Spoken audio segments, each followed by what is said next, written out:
Hello friends, welcome to S UPSC. आज हम आपके सामने ये लेक्चर वीडियो सीरीज़ लेके आए हैं जिसमें हम डिस्कस करने वाले हैं इंडियन इकोनॉमी।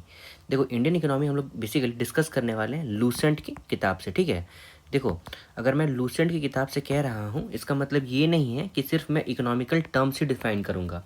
सबसे पहले देखो, अगर हम स्टार्ट करते हैं ना तो इसमें हाईलाइट ऑफ इंडियन इकोनॉमी दिया हुआ है।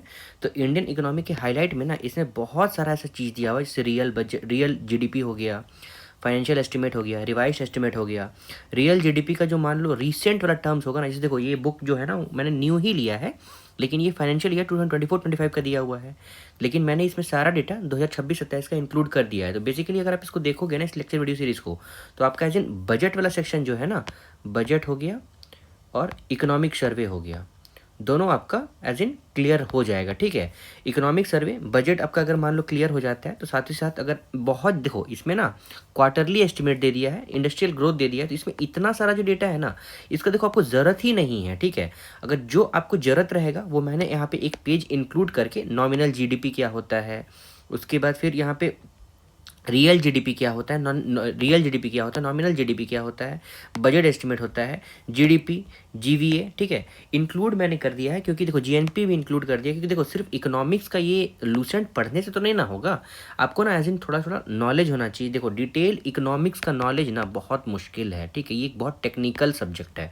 इसको सिर्फ आप एज एन आर्ट्स सब्जेक्ट में बोल सकते हो, आर्ट्स वाले सब्जेक्ट में बोल सकते हो, लेकिन है तो ये बहुत टेक्निकल सब्जेक्ट। और इस टेक्निकल को सब्जेक्ट में ना, मतलब इस टेक्निकल सब्जेक्ट को पढ़ना आसान नहीं है। तो ऐसे देखो, पहला आधा घंटा जो रहेगा ना, आप प्लीज़ इसमें बहुत ध्यान दे के रखोगे। ठीक है, इसको ना मतलब मिस आउट नहीं करोगे, मिस आउट करोगे तो छूट जाएगा। ठीक है, तो देखो स्टेट इकोनॉमी क्या होता है, मिक्स्ड इकोनॉमी क्या होता है, मैंने सारा डिटेल, देखो अगर आप इस पीडीएफ को डाउनलोड करोगे तो सारा चीज़ लिखा हुआ है, कुछ भी चीज़ मतलब आपको एज इन मिस नहीं होगा मेरे अकॉर्डिंग। अगर कुछ मिस भी होता है तो फिर से मैं, अगर आप बताओगे तो मैं एज इन उसको फिर से अपलोड कर दूंगा, उसको समझा के मैं अपलोड कर दूंगा। जैसे कीन इन साइकिल हो गया, क्लासिकल इकोनॉमी किसको बोलते हैं, कीन्स इकोनॉमी किसको बोलते हैं, मतलब देखो छोटा छोटा टर्म्स भी मैंने सारा कुछ डिफाइन कर दिया है। ठीक है, देखो पहला 2-3 पेज जो होगा ना वो एज इन बजट है, मतलब बेसिक स्मॉल स्मॉल डेटा है जो सिर्फ 1 ईयर के लिए अवेलेबल है, मतलब ठीक है 1 साल के लिए वैलिड है।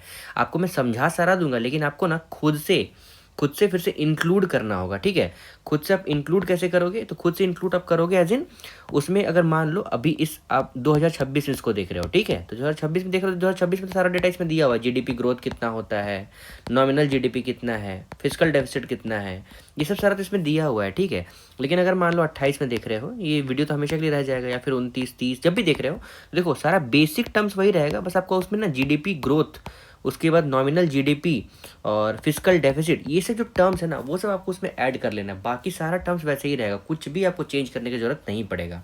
ठीक है, अब आपको समझ में आ रहा है ना मैं क्या बोलना चाह रहा हूँ, कि देखो बेसिक कंसेप्ट से मान लो जीडीपी ग्रोथ हो गया, जीडीपी ग्रोथ मान लो आप देखोगे ना तो कांस्टेंट प्राइस में देखोगे 7% है। 7% कब है, 2026-27 में है। ठीक है ना, लेकिन ये 26-27 वाला तो 7% जो है ये सिर्फ 26-27 में है। जब आप मान लो 28-29 में देख रहे हो तो उसका तो जीडीपी ग्रोथ कुछ अलग होगा ना, लेकिन जीडीपी ग्रोथ क्या होता है वो तो कभी थोड़ी ना चेंज होने वाला है। और जैसे देखो मान लो जीडीपी ग्रोथ है, तो बेस ईयर हम लोग कब लेते हैं, 2011-12, तो ये बेस ईयर चेंज होकर क्या हो गया, 2022-23 हो गया है। ये 22-23 अभी तो फिलहाल ये 4-5 साल तो रहेगा ही, इसका मतलब 4-5 साल तो इस वीडियो लेक्चर को कोई नहीं हिला सकता है। इसमें जो भी कंसेप्ट बताया जाएगा सारा एक जैसा रहेगा। तो आप समझ रहे हो मैं क्या बोलना चाह रहा हूँ। पहला 1-2 पेज जो रहेगा ना इसमें इसमें ना मैं सारा इकोनॉमिक सर्वे वाला डेटा और बजट वाला डेटा मैंने इंक्लूड कर दिया है, और इसलिए इंक्लूड कर दिया है ना क्योंकि इसमें ना देखो, और भी अगर आप पुराना लूसेंट का किताब देखोगे ना तो उसमें ना ऐसा कुछ भी नहीं, इतना कुछ नहीं दिया हुआ है, वो सीधा अगर ये टाइप्स ऑफ इकोनॉमी से स्टार्ट करता है। यहाँ पे देखो ये 2 पेज हो गया, यहाँ पे ना देखो यहाँ पे है ना ये स्टेट इकोनॉमी हो गया, कहाँ गया, देखो इकोनॉमी और इकोनॉमिक्स यहाँ से स्टार्ट होता है, तो फिर इतना डेटा पढ़ेगा कौन। तो अगर मैं यहाँ से अगर ये 2 चीज़ अगर मैं नहीं पढ़ाता हूँ तो बहुत टेक्निकल है, तो टेक्निकल अगर मान लो मैं छोड़ देता हूँ तो क्या फ़ायदा हुआ फिर पढ़ के, फिर वो तो आप ऐसे खुद से ही पढ़ सकते हो। ठीक है, इतना आपको समझ में आया, चलिए अब स्टार्ट करते हैं। देखो आपको कुछ चीज़ याद रखना पड़ेगा। ठीक है, ये मेरा यूट्यूब का चैनल है, आप प्लीज़ इसको सब्सक्राइब करो, है ना, और इसी में हमारा टेलीग्राम का लिंक दिया हुआ है, उसको भी आप ज्वाइन कर सकते हो, उसमें आपको ये पीडीएफ मिल जाएगा। ठीक है, देखिए कुछ चीज़ आपको ऐसे याद रखना पड़ेगा कि सीपीआई जो है, कंज्यूमर प्राइस इंडेक्स, इसका जो बेस ईयर जो है ना वो 2012 से लेके, मतलब 2012 था तो वो चेंज होके क्या हो गया है, 2024 हो गया है। ठीक है, और जीडीपी का बेस ईयर जो है वो रिवाइज कर दिया गया है, 2022-23 हो गया है, पहले जो था वो 2011-12 था। ये ठीक है, ये आपको समझ में आया। पहली बार ऑफिशियल जीडीपी एस्टिमेटेड जो भले वो पब्लिश 1956 में किया गया था, लेकिन ये 1948-49 में सबसे पहले इसको निकाला गया था। मतलब जीडीपी ये ग्रॉस डोमेस्टिक प्रोडक्ट जो है वो 1948-49 में भी निकाला गया था, लेकिन पहली बार पब्लिश जो हुआ था ये एज इन हुआ था 1956 को। आपको तीन चीज़ में मैंने बता दिया है, ठीक है ना। आपको एकदम बिल्कुल ध्यान रखना है। सीपीआई कंज्यूमर प्राइस इंडेक्स जो है उसका बेस ईयर 2012 से हटा के 2024 कर दिया गया है। जीडीपी जो है वो 2022-23 कर दिया है। 2011 और 12 जो है रियल जीडीपी जो कैलकुलेट करते हैं ना 2011-12 का बेस ईयर लेके, वो हटा के 2022-23 कर दिया है, ठीक है। अब देखो, चलिए स्टार्ट करते हैं। देखो यहाँ पे आप देखोगे ना हाइलाइट्स ऑफ इंडियन इकोनॉमी में, तो हाइलाइट्स ऑफ इंडियन इकोनॉमी में ना ये कहता है ना कि इस पर्टिकुलर इंडियन इकोनॉमी में ना हम कहाँ कहाँ का डेटा यूज़ करने वाले हैं। तो देखो, जैसे आपको पता होगा कि नेशनल स्टैटिस्टिकल ऑफिसर एनएसओ जो है, ठीक है, एनएसओ जो है 28 फरवरी 2025, यहाँ पे 2025 जगह क्या होगा 2026 होगा। तो मिनिस्ट्री ऑफ स्टैटिक्स और प्रोग्राम इम्प्लीमेंटेशन जो है वो क्या करती है, बेसिकली मॉस्पी जो है ना वो बहुत सारा डेटा लेके आती है इकोनॉमिकल टर्म्स में। तो बहुत सारा डेटा हम लोग यहाँ पे मॉस्पी का, एनएसओ का, ये सब पढ़ेंगे, ठीक है। तो देखो, क्वार्टरली एस्टिमेट पढ़ेंगे, ग्रॉस डोमेस्टिक प्रोडक्ट पढ़ेंगे, ठीक है। ग्रॉस डोमेस्टिक प्रोडक्ट जो है अक्टूबर दिसंबर क्वार्टर, Q3 Q4, तो Q3 हो गया, Q1 हो गया, Q2 हो गया और Q4 हो गया। 4 क्वार्टर हुआ ना, सॉरी 3 क्वार्टर हुआ ना। ये ना आपको जरूरत नहीं पड़ेगा, ठीक है। 3 क्वार्टर का आपको उतना ज़रूरत ही नहीं है, तो क्यों पढ़ना। आप पूरा होलिस्टिकली एक ईयर का पढ़ो ना भाई। एक ईयर का पूछता है, चौथा क्वार्टर का पूछेगा तब तो फिर बहुत मुश्किल हो जाएगा, ठीक है। उतना आपको नहीं ध्यान देना है। और यहाँ पे देख लो, यूनियन बजट जो है, यूनियन बजट ऑफ इंडिया जो है वो प्रिपेयर किया जाता है मिनिस्ट्री ऑफ फाइनेंस के द्वारा, प्रेजेंट किया जाता है फाइनेंस मिनिस्टर। ये हमारे प्रेजेंटली फाइनेंस मिनिस्टर कौन है, तो निर्मला सीतारमण है। आपको ये याद रखना है, बजट एज ए टर्म कहीं भी नहीं दिया हमारे कॉन्स्टिट्यूशन में। हमारे आर्टिकल 112 में क्या दिया हुआ है, नेशनल फाइनेंशियल स्टेटमेंट दिया हुआ है, ठीक है। एनएसए जो वो क्या करता है, जीडीपी प्रिपेयर करता है। एनएसए जो है वो किसके अंतर्गत आता है, तो ministry of statistics programme implementation के अंतर्गत आता है, ठीक है। इतना आपको मतलब मुझे लग रहा है मैंने बहुत कुछ बता दिया, आपको ध्यान रखना होगा, कुछ भूलना नहीं है, ठीक है। अगर रिपीट कर देते हैं तो कंज्यूमर प्राइस इंडेक्स का बेस ईयर जो है वो 2012 से चेंज करके 2024 कर दिया गया है। और ग्रॉस डोमेस्टिक प्रोडक्ट जो 2022-23 हम उसको बेस ईयर चुनेंगे, पहले हम लोग 2011-12 चुनते थे, ठीक है। यूनियन बजट जो है वो आर्टिकल 112 के अंतर्गत आता है। एनएसओ के द्वारा जीडीपी कैलकुलेट किया जाता है, वो ministry of statistics programme implementation के अंतर्गत आता है, ठीक है। अब देखो हाईलाइट्स हो गया हमारा। अब देखो यहाँ पे अब कुछ ना मैथमेटिकल डेटा अब आएगा, ठीक है। इस मैथमेटिकल डेटा को अब प्लीज़ एक बार अपना देखो, लाइन वाइज भी लिखोगे ना तो सिर्फ आधा पेज में आपका कवर हो जाएगा।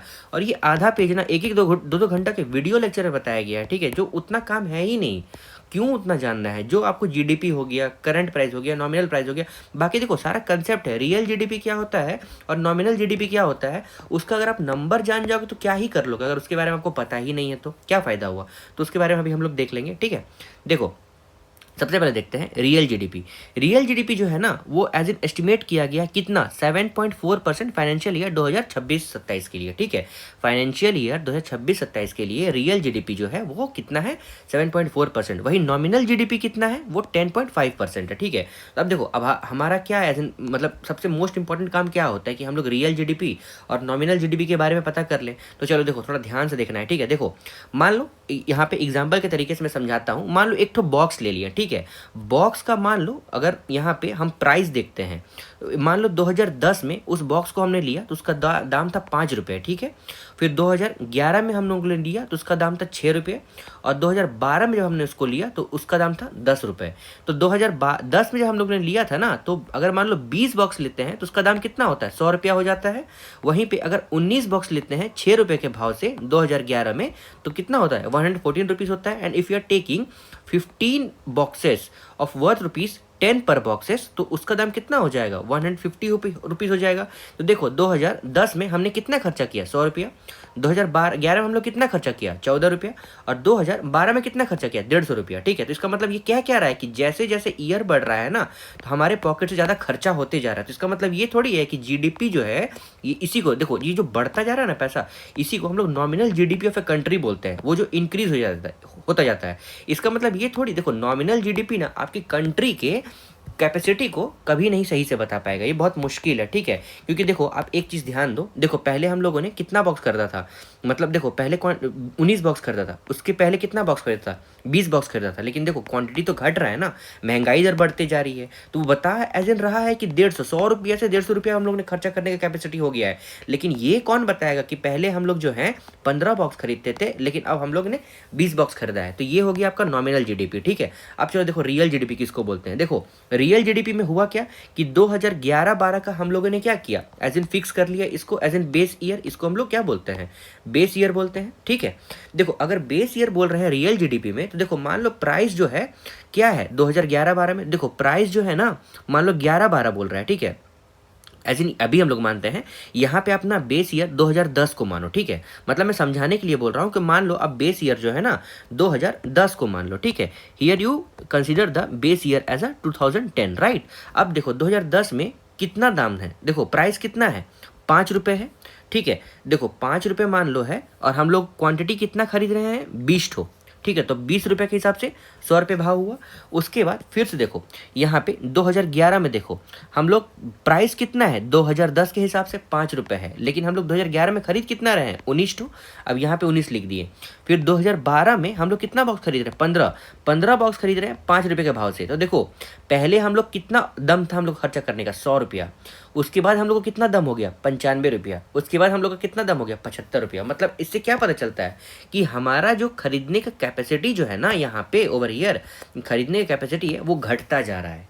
यही मैं कहना चाह रहा हूँ कि रियल जीडीपी जो है ना वो एक्चुअल में आपके वैल्यू, आपकी करेंसी के वैल्यू को बताता है कि हाउ मच आप कितना एक पर्टिकुलर अमाउंट से वही अमाउंट जो 2010 या फिर 2011-12 में जो खरीद पाते थे वो अभी आप उसको खरीद पाते हो कि नहीं खरीद पाते हो, यही बताता है रियल जीडीपी। और नॉमिनल जीडीपी ये बताता है कि आप उस ईयर में वही भाव में, मतलब अगर मान लो पैसा आपके पास ज़्यादा है तो आप खरीद पाते हो कि नहीं खरीद पाते हो। तो नॉमिनल जीडीपी जो है, अब हम मुझे समझ में आ रहा होगा, आपको समझ में आ रहा है कि नॉमिनल जीडीपी जो है ना वो सही चीज़ नहीं बताता है उस पर्टिकुलर ईयर में, लेकिन रियल जीडीपी जो है ना वो सही बता देगा कि अगर उस मतलब 2010 में अगर आपका खरीदने का कैपेसिटी 100 रुपये का था तो वही चीज़ मतलब 5 रुपये के हिसाब से आप सिर्फ 15 ही बॉक्स खरीद सकते हो, लेकिन 5 रुपये के भाव से आप 20 बॉक्स खरीद सकते थे 2010 में, ठीक है। यही ये कहना चाहता था। अब आपको समझ में आ रहा होगा, ठीक है। करंट प्राइस का मतलब होता है, करंट प्राइस मतलब actual price paid in the market, ठीक है। देखो करंट प्राइस का मतलब मैं बताता हूँ आपको। देखो मान लो हम लोगों ने एक बॉक्स खरीदा, उसका दाम 15 रुपया है, ठीक है। आज 15 रुपया है, उसको मैं 1 साल बाद देखता हूँ तो वही 15 रुपये का बॉक्स जो है मान लो या तो 20 रुपया हो गया होगा या तो 10 रुपया हो गया होगा। मतलब इसमें देखो अगर मान लो 20 रुपया हुआ है, इसका मतलब महंगाई दर बढ़ गई है, इसमें इन्फ्लेशन लग रहा है, महंगाई दर। और मान लो 10 रुपया है तो उसका महंगाई दर घट गया है, मतलब उसमें डिफ्लेशन हो गया है, ठीक है। इन्फ्लेशन डिफ्लेशन तो आपको पता होगा, तो ये मान लो डिफ्लेशन है, महंगाई दर घट गई है। तो इसका मतलब वो कि करंट प्राइस में उस टाइम पे अगर हम देखते हैं तो उस चीज़ का वैल्यू कितना है उसी को हम लोग करंट प्राइस बोलते हैं।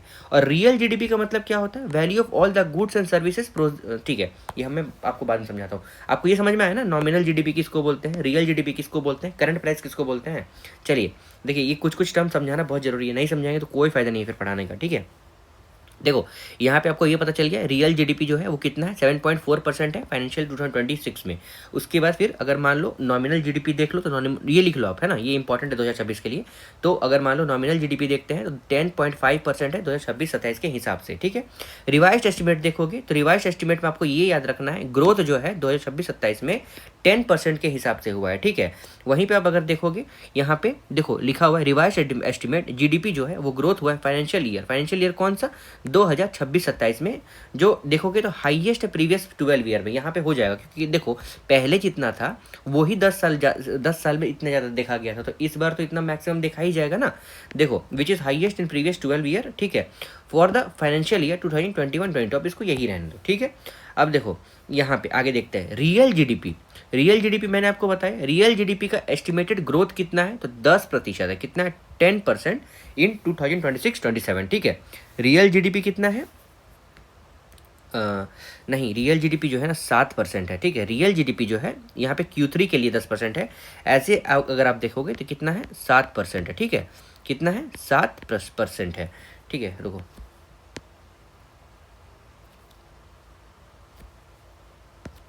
रियल जीडीपी जो है वो 7% है 2026-27 के लिए, ठीक है।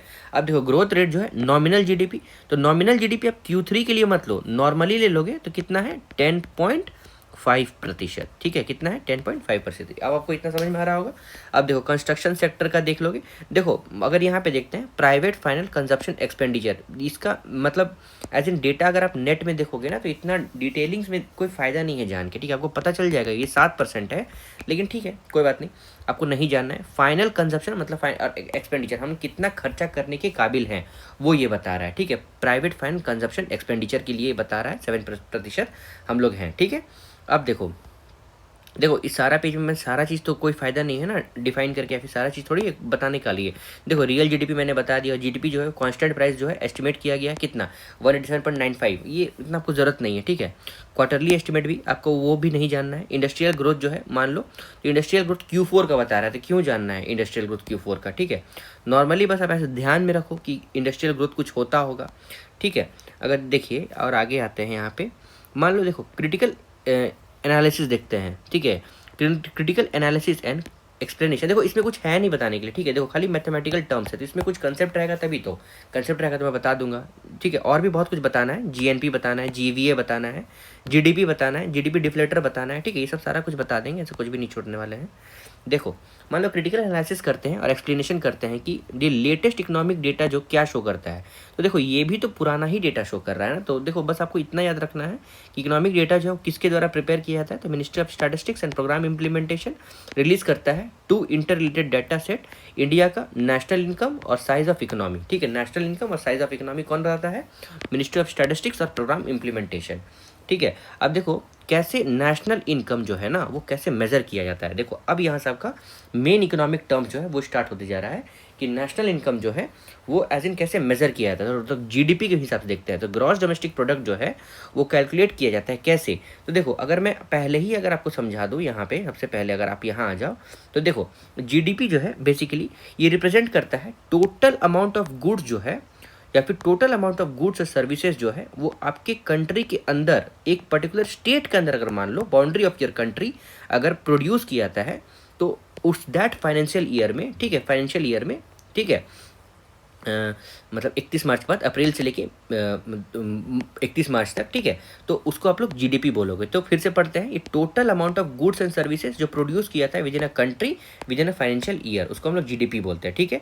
एक जीडीपी का फॉर्मूला होता है, ठीक है, इनकम मेथड से ये देख लो 3 तरह का होता है, लेकिन आप लोग को जानने नॉर्मल देख लो CIX और CIG X-M, जिसमें से C जो होता है वो कंजप्शन स्पेंडिंग कितना खर्चा कर रहे हैं हम लोग, ठीक है, खाने के लिए कितना खर्चा करते हैं, I जो है वो बिजनेस में हम लोग कितना इन्वेस्ट करते हैं, और G जो है गवर्नमेंट कितना परचेज करते हैं, ठीक है, कितना खरीदता है अपने लोगों के लिए। उसके बाद एक्सपोर्ट माइनस इम्पोर्ट, ठीक है, एक्सपोर्ट कितना हम लोग बाहर भेज रहे हैं और माइनस इम्पोर्ट कितना हम लोग इंडिया में ला रहे हैं, उसको माइनस कर दोगे तो आपको इफेक्टिव डेटा मिल जाएगा ना। मान लो हम 100 रुपये किसी को दे दिए हैं और हम किसी से 80 रुपये ले लिए हैं, तो इफेक्टिव हमारे पास कितना पैसा बचा है, 20 रुपये बचा है, ठीक है ना। तो वही ये बोल रहा है एक्सपोर्ट माइनस इम्पोर्ट, तो ये हमारा हो जाएगा कितना पैदावार हम करते हैं एक साल में, एक फाइनेंशियल ईयर में within our country, CIG X-M, ठीक है। अब देखो यहाँ पे देखो जीडीपी जो है ये कैलकुलेट किया जाता है कैसे, एडिंग ऑल द एक्सपेंडिचर, जितना भी खर्चा कर रहे हैं अपने इकोनॉमी में इंक्लूड करना है expenditure bye an Indian in their individual capacity. Expenditure by government मतलब एक इंडिविजुअल अपने हैसियत के हिसाब से कितना खर्चा करता है, गवर्नमेंट अपने हैसियत के हिसाब से कितना खर्चा करती है। साथ ही साथ expenditure of the private businesses, business कितना खर्चा करता है, ये बेसिकली प्रोवाइड करता है picture of demand side of the economy. क्या दिखाता है, demand side of the economy. अब देखो ग्रॉस वैल्यू एडेड देखते हैं, तो ग्रॉस वैल्यू एडेड जो है वो क्या करता है, look at the supply side, ये बेसिकली इफेक्टिवली मेजर करता है। देखो पहले जीवीए अगर मैं समझा दूँ, देखो जीवीए जो है ना टोटल वैल्यू जो है वो जनरेट किया गया है प्रोड्यूसर के हिसाब से। मान लो देखो एक बिस्किट हम बना रहे हैं तो फैक्ट्री में होगा, ठीक है, फैक्ट्री क्या करता है बिस्किट के लिए रॉ मटेरियल लेके आता है, ठीक है, और उसके बाद बिस्किट बनाता है, बिस्किट बनाने के बाद उसको पैकेजिंग में डाल देता है, तो पैकेजिंग में बिस्किट के साथ हम लोग क्या प्लास्टिक भी मतलब इंक्लूड करते हैं, प्लास्टिक इंक्लूड कर दिए, ठीक है, रैपर इंक्लूड कर दिए, ठीक है। उसके बाद इसमें कुछ प्रिंटर का भी काम आएगा, तो क्या हो रहा है धीरे धीरे इसमें ऐड होते जा रहा है ना, एक एक स्टेज में एक एक स्टेप में ऐड होते जा रहा है। तो वही बोल रहा है कि बाई प्रोड्यूसर के हिसाब से जो भी वैल्यू हम लोग उसमें ऐड करते जाएंगे, जनरेट करते जाएंगे इन एन इकोनॉमी, वही हम लोग जीवीए बोलते हैं। लेकिन जीडीपी जो होता है ना, वो total market of goods and services, वो एंड पॉइंट में होता है। जीवीए जो है वो प्रोड्यूसर साइड के हिसाब से बोल देखा जाता है, जो प्रोड्यूसर होता है। और वहीं जीडीपी जो है वो बेसिकली एक्सेप्टर, ठीक है, जो उस प्रोडक्ट को खरीदता है ना, उसके हिसाब से कैलकुलेट किया जाता है। तो देखो जीवीए जो होता है वो जीडीपी, कितना जीडीपी है, gross domestic product minus net taxes, ठीक है, नेक्स्ट नेट टैक्सेस। क्योंकि देखो जीडीपी जो होता है ना, वो एंड में सारा टैक्स को, एंड टैक्स है, एंड में सारा टैक्स को कलेक्ट करके जोड़ लेता है। तो बीच वाला जो नेट टैक्स जो है उसको तो हम लोग माइनस कर देंगे ना।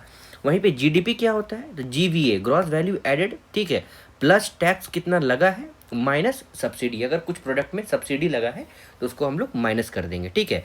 जीवीए जो होता है ना, थोड़ा अच्छा मेजर होता है इकोनॉमिक एक्टिविटी के लिए, ठीक है, क्योंकि productivity from the supply side देखा जाता है, ठीक है, कि कितना हम लोग सप्लाई साइड, कितना सप्लाई कर रहे हैं और उसको बना रहे हैं ना, वो अच्छे से जोड़ा जा सकता है, ठीक है। मान लो खाना ही बना रहे हो तो आप क्या क्या इंग्रेडिएंट्स उसमें डाल रहे हो, अगर उसका हिसाब रख लोगे तो आपको पता चल जाएगा ना कि कितना क्या चीज़ डाला है, वो तो बन गया है। बनने के बाद उसमें से आप कण कण निकालोगे तो वो थोड़ा पेचीदा काम है ना, है ठीक है, उस पर कोई दिक्कत नहीं। तो वही काम हो जाता है कि बनने के बाद आप उसमें कैलकुलेट नहीं कर सकते कि इसमें मैंने इतना डाला था, इसमें इतना डाला था, नमक कितना है, हल्दी इतना है, वो आप नहीं कर सकते हो। वो आप पहले वाला अगर मेथड करोगे कि कितना कितना आइटम मुझे डालना है सब्जी में, कितना कितना आइटम डालना है, तो वो एज इन वो जीवीए हो गया। अगर ग्रॉस नेशनल प्रोडक्ट देख लोगे ना, GDP plus net factor cost from abroad, ठीक है। ये चलो ये मैं बताता हूँ, वो अभी कुछ देर में बता देंगे। तो देखो ये आपका हो गया। तो जीवीए जो है बेसिकली क्या करता है, looks at the supply side. ये बेसिकली इफेक्टिवली मेजर करता है कंट्रीब्यूशन ऑफ ईच सेक्टर, सारे सेक्टर को ये नापता है, ठीक है, इफेक्टिवली मेजर करता है और इकोनॉमिक और कैलकुलेट करता है, सम करता है वैल्यू, जो कितना वैल्यू उसमें ऐड किया गया है हर एक स्टेज में, at each stage of the production, right. देखो जीडीपी हो गया या जीवीए हो गया, दोनों लिंक है एक दूसरे के साथ। हम लोगों ने अभी फॉर्मूला देखा है ना कि GDP is equal to GVA minus net taxes plus net taxes minus subsidy, कुछ देर पहले देखा ना अभी। देखो ये बेसिकली मेजर किया जाता है सेम इकोनॉमिक परफॉर्मेंस, लेकिन डिफरेंट रूट के साथ जा रहे हैं, एक ही जगह दिल्ली जा रहे हैं, लेकिन अलग अलग रास्ते में से जा रहे हैं, ठीक है, वैसे आप मान सकते हो। रिलेशनशिप जो है वो spelled out using the following equation. तो जीडीपी हो गया GVA plus taxes minus subsidy provided, मैंने आपके लिए लिख भी दिया था वहाँ पे, ठीक है। अब देखो एस्टिमेट प्रोविजनल्स, ये क्या होता है कि what make the estimate released on a Friday. तो फ्राइडे को देखो मान लो कोई प्रोविजनल होता है, is that they will be revised over the next few years for financial year. GDP estimate go through the several division, ठीक है, ये सब नहीं जानना है। देखो जनवरी गवर्नमेंट जो है वो क्या करता है, रिलीज करता है पहला एडवांस एस्टिमेट। एडवांस एस्टिमेट जो है गवर्नमेंट जो है रिलीज करता है, और दैट फाइनेंशियल ईयर उसके बाद होता क्या है, एंड ऑफ द फरवरी, जैसे फरवरी खत्म होता है ना, after incorporating the data for Q3 मतलब थर्ड क्वार्टर, जो कि मतलब अक्टूबर से लेके दिसंबर तक हम लोग कैलकुलेट कर लिए, उसको इनकॉर्पोरेट कर दिए, ठीक है। इनकॉर्पोरेट करने के बाद मॉस्पी जो है वो आता है अपना सेकेंड एडवांस एस्टिमेट लेके, एस लेके, by and and come the provisional estimate, और बाई मई से लेके एंड तक। देखो इतना जानना नहीं, Q4 बता रहा है, ठीक है, तो 4 क्वार्टर को बेसिकली डिसोसिएट करके बता रहा है। चलिए आगे देखते हैं यहाँ पे 4 की टेक अवे, 4 कुछ टेक अवे है फ्रॉम द डेटा जो रिलीज किया गया है ऑन May 30, 2025। तो देखो नॉमिनल जीडीपी, नॉमिनल जीडीपी मैंने आपको बता दिया कुछ देर पहले। तो इंडिया का नॉमिनल जीडीपी जो है वो कितना है, 10% इन 2026-27, कितना है नॉमिनल जीडीपी 10% इन 2026-27। वहीं पे अगर आप देखोगे एंड ऑफ मार्च 2025 ग्रोथ जो था वो कितना था, 9.8% था। तो इसी को आप एज इन 26 ले लोगे तो ग्रोथ कितना है, यहाँ पे 10% आ गया था, ठीक है। यहाँ पे जो 10% है, यहाँ पे आप वो 10% लिखा जाएगा।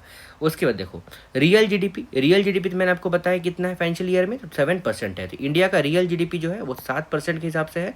अगर 2025 में देखोगे तो 6.5% था, लेकिन वो बढ़ गया 0.5% से, तो कितना हो गया है, 7% हो गया है, ठीक है। उसके बाद देखो यहाँ पे CAGR क्या होता है पता है, कंपाउंड एनुअल ग्रोथ रेट, मतलब कितना ग्रोथ रेट होना है एनुअली, अगर आप देखोगे तो उसी को कैलकुलेट करता है of real GDP, and now stand just above 5% इन 2019। तो 2019 से ही 5% से अबव है, अभी कितना है 7% है, वो आपको ध्यान रखना है, ठीक है। जीवीए और सेक्टोरल हेल्थ ऑफ इकोनॉमी देखोगे तो रियल जीवीए जो है वो across the 3 main sector of the Indian economy. Agriculture और एलाइड सेक्टर देखोगे सजेस्ट फॉरेस्ट्री सेक्टर, इंडस्ट्री जो इंक्लूड करता है सब sector suggest manufacturing, construction etcetera. Service देखोगे तो इंक्लूड करता है फील्ड जैसे कि फाइनेंशियल सर्विसेज, ट्रेड और होटल्स। वहीं पे फाइनेंशियल ईयर 25 के बारे में बता रहा है कि रियल जीवीए जो है वो कितना से हुआ था, 6.4% से। कि इस बार कितना है, 7 पॉइंट कुछ से परसेंट, ठीक है, 7.5 से है या 7 से है, losing a step of 8.6% at a growth of at a year of financial year 2024। अब एज इन फाइनेंशियल 24 की जरूरत नहीं है, तो उसमें कितना हुआ था, 8.6% हुआ था। तो अब आपका काम क्या बनता है, आप एक बार जीवीए एज इन नेट में देख लोगे फाइनेंशियल ईयर 2026 के लिए कितना है, ठीक है। अब देखो यहाँ देखते हैं, देखो जितना जल्दी हो सके ये सब खत्म कर देंगे ना, तो उसके बाद फिर आप बेसिकली यहाँ पहुँच जाओगे, इकोनॉमिक्स और इकोनॉमी जो आपको पढ़ना है, ठीक है, ये इंपॉर्टेंट हो जाता है। तो चलिए हम लोग यहीं से स्टार्ट करेंगे। देखो अगर आप इकोनॉमी और इकोनॉमिक्स में देखोगे ना, तो दोनों का अगर हिंदी टर्म देखोगे तो इकोनॉमी जो है ना वो अर्थव्यवस्था के बारे में बताता है, वही इकोनॉमिक जो है वो अर्थशास्त्र है।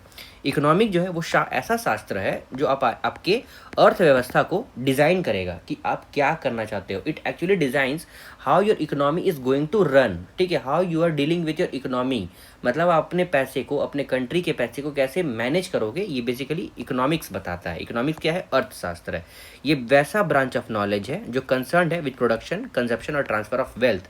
वहीं इकोनॉमी जो है ना, ये state of basically of a country है, मतलब एक कंट्री का व्यवस्था है, अर्थव्यवस्था है, ठीक है, स्टेट है, पोजीशन है, और region in terms of production, consumption of goods, services and supply of money. वहीं पे टाइप्स ऑफ अगर इकोनॉमी हम देखोगे ना, तो 3 तरह का होता है। एक होता है कैपिटलिस्ट इकोनॉमी, उसके बाद दूसरा होता है आपका यहाँ पे स्टेट इकोनॉमी, और तीसरा होता है मिक्स्ड इकोनॉमी। तीनों समझाएंगे, वैसे आपको कुछ नहीं सोचना है, कि कुछ भी नहीं छोड़ना है, ठीक है, ईच एंड एवरीथिंग आपको समझाया जाएगा। देखो यहाँ पे टाइप्स ऑफ इकोनॉमी में अगर हम लोग डिपेंड करते हैं कि डोमिनेंट मतलब कौन ताकतवर है, मान लो लोगो मतलब पीपल, पब्लिक में या फिर गवर्नमेंट में, दो एज इन पार्ट बांट लेते हैं टोटल पब्लिक को। तो अगर मान लो पब्लिक अगर स्ट्रांग है तो ऐसे नहीं वो सोशल इकोनॉमी बन जाएगा। अगर वो गवर्नमेंट स्ट्रांग है, सॉरी, अगर गवर्नमेंट स्ट्रांग है तो वो कैपिटलिस्ट बन जाएगा। नहीं सॉरी, अगर पब्लिक स्ट्रांग है, प्राइवेट एंटिटी अगर स्ट्रांग है तो वो एज इन कैपिटलिस्ट इकोनॉमी बन जाएगा। और वहीं पर अगर सोशली, अगर मान लो गवर्नमेंट स्ट्रांग है तो वो सोशल इकोनॉमी बन जाएगा। देखो डिपेंड करता है डोमिनेंट कौन है on the view of time in a particular country, एक कंट्री में कौन डोमिनेंट है। डिफरेंट फॉर्म ऑफ प्रोडक्शन जो है वो पैटर्न इवॉल्व किया है, और डिफरेंट इकोनॉमी सिस्टम जो भी है वो, मतलब डिफरेंट फॉर्म ऑफ इकोनॉमी भी है, वो भी एज इन प्रिवेल करता है, जो प्रोवाइड करता है अलग अलग तरीका, alternate ways on organising an economy, अलग अलग तरीका बताता है कि किस तरह हम इकोनॉमी को अरेंज कर पाएँ। साथ ही साथ 3 मॉडल ऑफ इकोनॉमी जो है बेसिकली देखा गया है इकोनॉमिक सिस्टम में, which we will see in coming as a basically the different stages in the evolutionary process of our experiment. चलिए 3 तरीका के देखते हैं। सबसे पहले आता है कैपिटलिस्ट इकोनॉमी। कैपिटलिस्ट इकोनॉमी में ना मेनली प्राइवेट ओनरशिप होता है, ठीक है, प्राइवेट एंटिटी। जैसे मान लो इंडिया, मान लो कि गवर्नमेंट कौन चला रहा है, गवर्नमेंट खुद से अपना सरकार जो है वो अपने पार्लियामेंट से, लोकसभा से, राज्यसभा से वैसे चला रही है। लेकिन अगर मान लो वही अगर अंबानी और अडानी चलाना स्टार्ट कर देते हैं तो उसको हम उस तरह की इकोनॉमी को कैपिटलिस्ट इकोनॉमी बोलेंगे, ठीक है। तो वो इसमें प्राइवेट ओनरशिप रहते हैं, बिजनेस जो होता है ना वो उसके एक्टिविटी और उसके डायरेक्शन से काम होता है, ठीक है। तो आपको समझ में आ रहा होगा, आपको ओवरव्यू मैं इसलिए देते जा रहा हूँ कि आपके दिमाग में कुछ पहले से सेट हो जाएगा कि हम लोग क्या पढ़ने वाले हैं, ठीक है। देखो कैपिटलिस्ट फॉर्म ऑफ इकोनॉमी जो है उसका ओरिजिन जो है देखोगे तो फ्रॉम एडम स्मिथ से। तो एडम स्मिथ अपने किताब वेल्थ ऑफ नेशन जो कि 1776 में मतलब लिखे थे, बताए थे कि देखो वो एक्चुअल उनका टाइम पीरियड जो है वो 1723 से लेकर 1790 तक था। लेकिन उसमें famous work of Adam Smith जो कि वेल्थ ऑफ नेशन है, उसमें ये स्कॉटिश फिलोसोफर, इकोनॉमिस्ट, प्रोफेसर जो यूनिवर्सिटी ऑफ ग्लासगो कहाँ पे है, स्कॉटलैंड में है, ठीक है, आपको ये सब पता होना चाहिए। बेसिकली लिखते हैं ही writings form the basis of classical economy. तो उनका लिखावट, वो उनका जो नॉलेज है वो बेसिकली क्लासिकल इकोनॉमी के बारे में बताता है कि बेसिकली क्लासिकल इकोनॉमी का मतलब ना इकोनॉमिक्स का तौर तरीका, ठीक है, कि कैसे आप मान लो पैसा ज़्यादा आता है, पैसा कम आता है, अगर पैसा ज़्यादा आता है तो बैंक को कैसे हैंडल करना चाहिए, बैंक का या फिर कंट्री का क्या हालत होगा, वो बेसिकली क्लासिकल इकोनॉमी आप उसको बोल सकते हो।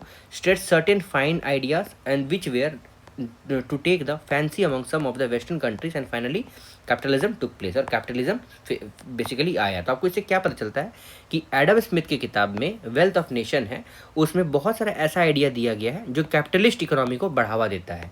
वहीं अभी हम लोग कुछ देर में कार्ल मार्क्स के बारे में पढ़ेंगे, ठीक है, तो वो अलग तरीका का बताएगा। तो आपको ऐसे ये पता होना चाहिए कि एडम स्मिथ जो है वो वेल्थ ऑफ नेशन वाली किताब में कैपिटलिस्ट इकोनॉमी के बारे में बताया कि कैसे प्राइवेट सेक्टर वाले आदमी लोग कंट्री को चलाते हैं, ठीक है।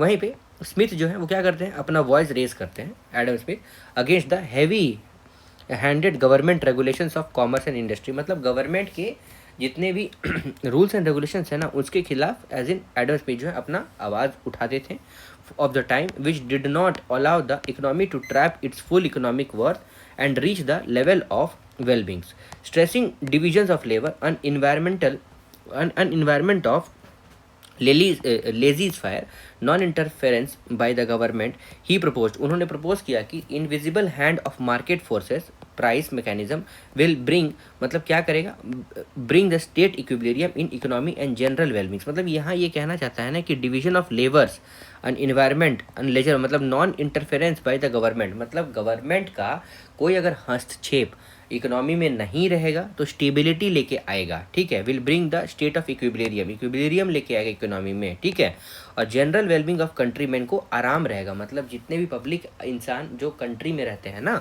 उसको आराम रहेगा उनके जीवनी के लिए। For such an economy to function public wellbeings he has acknowledge the need of competition in the market, मतलब उनका भी ये भी कहना था कि मार्केट में ना कंपटीशन की भी बहुत ज़्यादा ज़रूरत है। कोई भी आप अपने कंट्री को, मतलब कोई भी तरह का इकोनॉमी को अगर आप बढ़ावा मतलब चला रहे हो, ठीक है। एक बार यूएसए ने क्या किया, इंडिपेंडेंस अटेन किया, तो आइडिया ऑफ एडम स्मिथ जो है basically made the public policy, तो पब्लिक पॉलिसी बन गया एडम स्मिथ का idea. Just 1 year after wealth of nation जो है वो पब्लिश कर दिया गया, एडम स्मिथ का किताब वेल्थ ऑफ नेशन जो है पब्लिश कर दिया गया। यहाँ से ही आइडिया जो है इंस्पायर किया जाता है, आइडिया जो फैलता है to other parts of the Europe and America. By 1800 देखोगे तो इकोनॉमिक सिस्टम जो है वो एज इन कैपिटलिज्म के नाम से, मतलब एज इन कैपिटलिज्म के बारे में हम लोगों ने पढ़ा कि मेन बिजनेस ओनर डिक्टेटर जो है वो चला रहे थे, वो इस्टेब्लिश किया गया, which was later known as different name, जैसे कि private enterprises system, free enterprises system या फिर मार्केट इकोनॉमी, उसको हम लोग धीरे धीरे बोलने लगे, ठीक है। डिसीजन जिसे देखोगे तो decision of what to produce, how much to produce, मतलब क्या प्रोड्यूस करना है, कितना प्रोड्यूस करना है और उसका प्राइस क्या रहना चाहिए बेचने के लिए, वो basically are taken by the market, by the private enterprises, ठीक है। मार्केट और private enterprises will decide that in this system with the state having the no economic role, और स्टेट मतलब गवर्नमेंट है ना, स्टेट का मतलब गवर्नमेंट, सरकार का इसमें कोई भी इकोनॉमिक रोल नहीं रहेगा। ये कौन बताता है, ये बेसिकली एडम स्मिथ का किताब वेल्थ ऑफ नेशन बताता है, ठीक है।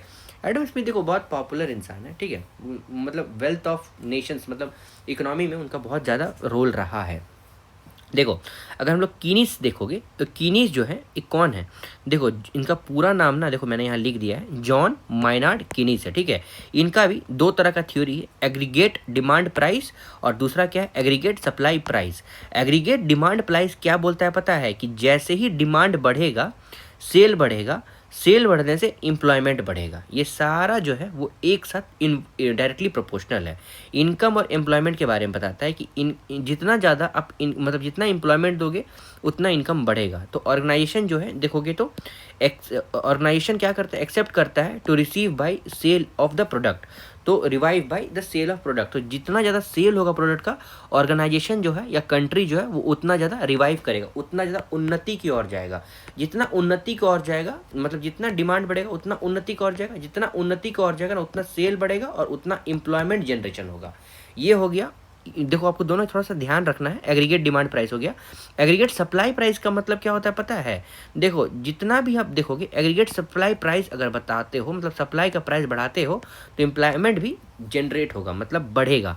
देखो total amount of money that all organisation must receive, मतलब कितना अमाउंट ऑर्गेनाइजेशन जो है रिसीव करता है from the sale of a product, एक प्रोडक्ट को बेचने से वो देखा जाएगा by employing the specific number of worker, they won't hire more worker, उससे ज़्यादा वो वर्कर हायर नहीं करेंगे। छोड़ो इतना आपको नहीं जानना है, इतना जानना है कि एग्रीगेट सप्लाई प्राइस जो है वो इंक्रीज करेगा तो एम्प्लॉयमेंट जो है वो भी इंक्रीज करेगा। ठीक है, आपको ये समझ में आ रहा है? आई होप दैट ये सब आपको क्लियर आ रहा होगा। देखो ये सब इम्पॉसिबल है कोई बताने के लिए, ठीक है, मैं इसलिए बता दे रहा हूँ क्योंकि मैंने खुद वो प्रॉब्लम देखा है कि मुझे खुद कुछ चीज़ समझ में नहीं आ रही थी, फिर मैंने जो डेटा कलेक्ट किया उसके बाद ये सब चीज़ समझ में आया है।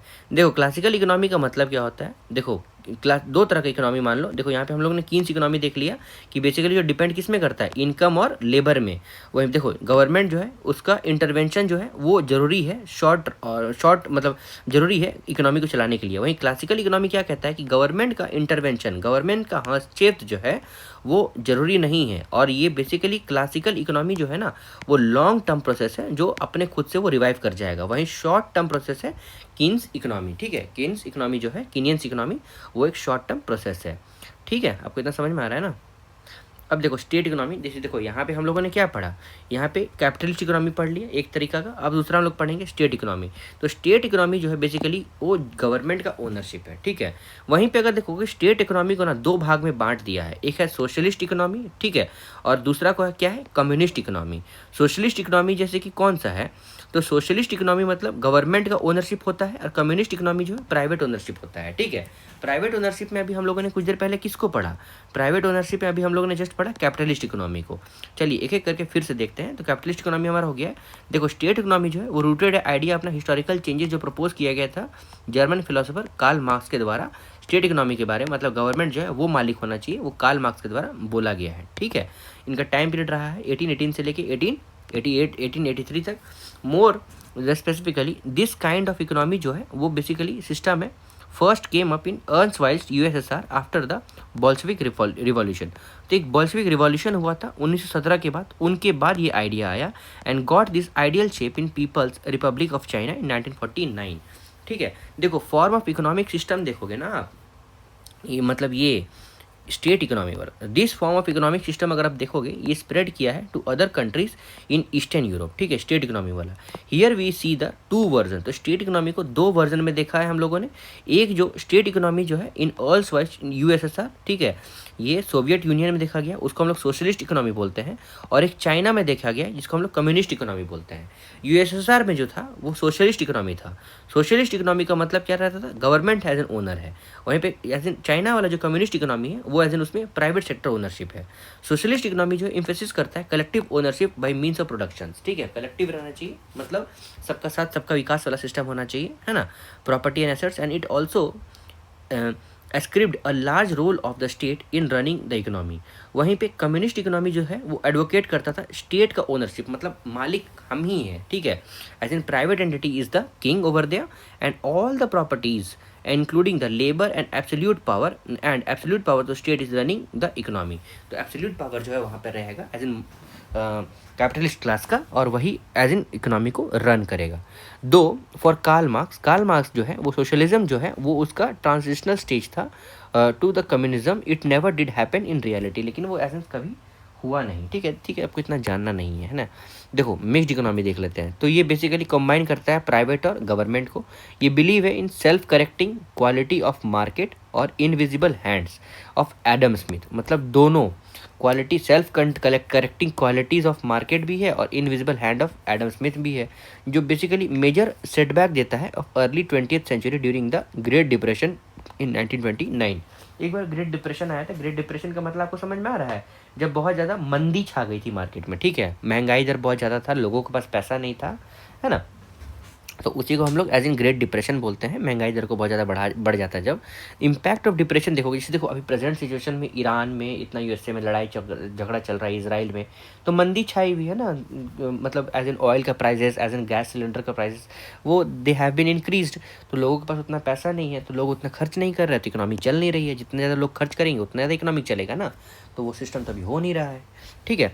देखो द इम्पैक्ट ऑफ डिप्रेशन जो है spread from USA to other countries of western Europe, जो एक्सक्लेट करता है लार्ज स्केल ऑफ अनएम्प्लॉयमेंट, ठीक है। वो डिप्रेशन के कारण, मतलब मंदी छाएगी तो क्या होगा, अनएम्प्लॉयमेंट होगा, डाउनफॉल होगा डिमांड में, और इकोनॉमिक एक्टिविटीज़ जो है वो बेसिकली क्या होगा, वो डाउन हो जाएगा। ये बेसिकली क्या करेगा, तो ये प्रिवेल करेगा स्मिथोनियन मैक्रो आइडियाज़, जो कि फेल करता है टू चेक द क्राइसिस। तो मतलब देखो द प्रिवेलिंग स्मिथोनियन आइडिया, देखो यहाँ पे हुआ क्या ना कि डिप्रेशन छा गया, रुको मार्क कर देते हैं, डिप्रेशन छा गया, डिप्रेशन छाने के कारण यहाँ पे unemployment, downfall in the demand और इकोनॉमिक सेक्टर जो है वो भी डाउनफॉल चला गया। लेकिन उसके बाद ना एक ना स्मिथोनियन मैक्रो आइडिया जो है ना वो रहता था, ठीक है, जिससे हम लोग कैलकुलेट करते थे कि इकोनॉमी क्यों फेल कर रहा है। लेकिन ये आइडिया स्मिथोनियन मैक्रो आइडिया जो है ना वो भी फेल हो गया चेक करने में कि ये क्राइसिस हो क्यों रहा है। द न्यू अप्रोच जो है वो बेसिकली नीडेड था which came into an framework work. तो general theory of employment, interest and money जो 1936 में आया ये थ्योरी, ठीक है, स्मिथोनियन मैक्रो आइडिया जो वो फेल कर गया। तो जनरल थ्योरी ऑफ एम्प्लॉयमेंट और इंटरेस्ट एंड मनी 1936 में इंग्लिश इकोनॉमिस्ट जो कैम्ब्रिज यूनिवर्सिटी के थे जॉन मायार्ड कीनिंस इनके द्वारा आया गया, ठीक है। ये आए एज इन कि वो बताने के लिए कि मंदी छा क्यों रही है। इनका आइडिया का नाम क्या था, general theory of employment, interest and money 1936 में आया था। और जॉन मायार्ड कीनिंस इनका पूरा नाम, और ये इनका टाइम पीरियड 1986 से लेकर 1946 तक थे। कीनिंस का क्वेश्चन था कि वेरी प्रिंसिपल, मतलब कीनिंस जो है वो क्वेश्चन करते थे of laissez faires and a nature of invisible hand. मतलब इनविजिबल हैंड मतलब एक ऐसा हाथ, कौन सा हाथ, ये बेसिकली महंगाई दर। और यहाँ पे जो मैंने अभी कुछ देर पहले यहाँ पे बताया ना एग्रीगेट डिमांड और एग्रीगेट सप्लाई, तो एग्रीगेट डिमांड में अगर मान लो डिमांड बढ़ाएंगे तो सेल बढ़ेगा तो एम्प्लॉयमेंट बढ़ेगा, तो यहाँ किसका हाथ है, तो वैसा हाथ है महंगाई दर जो हम लोग को दिख नहीं रहा है, हम लोग फील कर सकते हैं, ठीक है। तो वही ये कह रहा है यहाँ पे कि देखो कीन्स क्वेश्चन कर रहा है कि very principle of laissez faire a nature of invisible hand, वैसा हाँ जो दिख नहीं रहा है। He even opened that invisible hand जो है वो क्या लेके आता है, इक्विलिब्रियम लेके आता है, नॉर्मल स्टेबिलिटी लेके आता है इकोनॉमी में, बट बाय स्ट्रैंगुलेटिंग द पुअर। लेकिन वो इक्विलिब्रियम जो लेके आएगा ना, मतलब स्टेबिलिटी, तो उससे होगा क्या कि गरीबी रेखा वाले गरीबी रेखा वाले लोगों को वो और डाउन करेगा, स्ट्रैंगुलेट करेगा। स्ट्रैंगुलेट का मतलब उनका गर्दन दबाएगा, the poor. He suggested that the price and wages are not flexible enough to provide employment to all. तो प्राइस और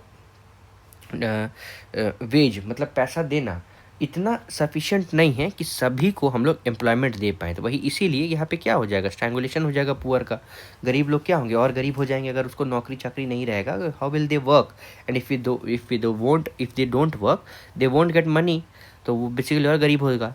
तो questioning the limitations of market mechanism, Keynes suggest करते हैं स्ट्रॉन्ग गवर्नमेंट इंटरवेंशन। तो गवर्नमेंट का intervention जो है वो स्ट्रांग होना चाहिए इकोनॉमी में। और साथ ही साथ to get the economy out of the depression, मतलब इकोनॉमी को, मतलब कंट्री को मंदी से बाहर लाने के लिए उन्होंने सजेस्ट किया कि increase in the government expenditure. आप पैसा और खर्चा करिए, इकोनॉमी में पैसा डालिए, लोग देखेंगे पैसा एज इन इकोनॉमी में है तो लोग और काम भी करेंगे और उस पैसे का भरपूर उपयोग करके उस पैसे को और मनी मल्टीप्लायर के हिसाब से उसको और बढ़ावा देंगे, ठीक है। तो डायरेक्शन ऑफ फिस्कल पॉलिसी है, discretionary fiscal policy, fiscal deficit, low interest rates, cheap money policy etcetera, ये करना है आपको, ठीक है। जो बूस्ट करेगा डिमांड ऑफ गुड्स का डिमांड, मतलब अगर आप मान लो ज़्यादा से ज़्यादा बिस्किट, ज़्यादा से ज़्यादा काम रखोगे, या फिर ज़्यादा से ज़्यादा अगर मान लो होटल में ही बहुत सारा खाना है, ठीक है, तो आपको थोड़ा सा ये भी खाने का मन करेगा, ये भी खाने का मन करेगा, थोड़ा सा ये मिठाई भी खाने का मन करेगा। अगर जितना ज़्यादा अगर आप इंक्रीज़ करोगे अपना एक्सपेंडिचर, उतना ज़्यादा डिमांड बढ़ेगा।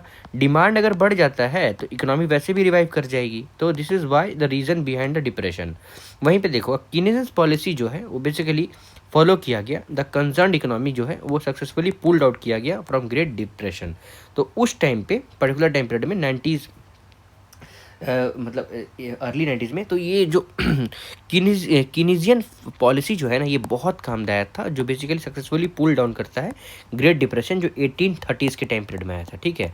अब देखो as follows up the Keynesian advice करता है, मतलब जो एडवाइस है वो बेसिकली ट्रांजेंटिंग इकोनॉमिक पॉलिसी था। जो देखो आपको दो याद रखना है, एग्रीगेट डिमांड पॉलिसी और एग्रीगेट सप्लाई पॉलिसी। जो अगर मान लो डिमांड बढ़ता है तो सेल बढ़ा दो और एम्प्लॉयमेंट बढ़ जाएगा उससे। और दूसरा है अगर सप्लाई प्राइस अगर आप इंक्रीज़ करते हो तो अनएम्प्लॉयमेंट जो है वो भी इंक्रीज़ कर जाएगा, ये आपको याद रखना है, ठीक है।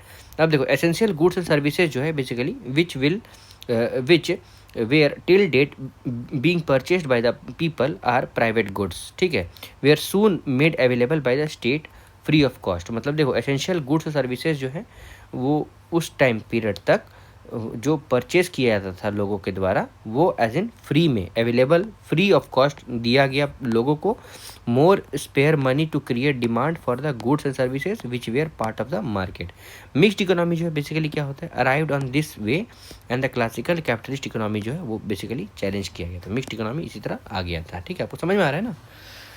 अब देखो, on the margin of development given above, ये बेसिकली इंटरेस्टिंग है कि डेवलपमेंट जो है स्टेट में उसकी इकोनॉमी में it was professor Oscar Lange, जिनका टाइम पीरियड 1904 से लेके 1965 था। ये पॉलिश फिलोसोफर थे पोलैंड के who in 1950 suggested that same thing for the socialist economy as Keynes have been had for the capitalist।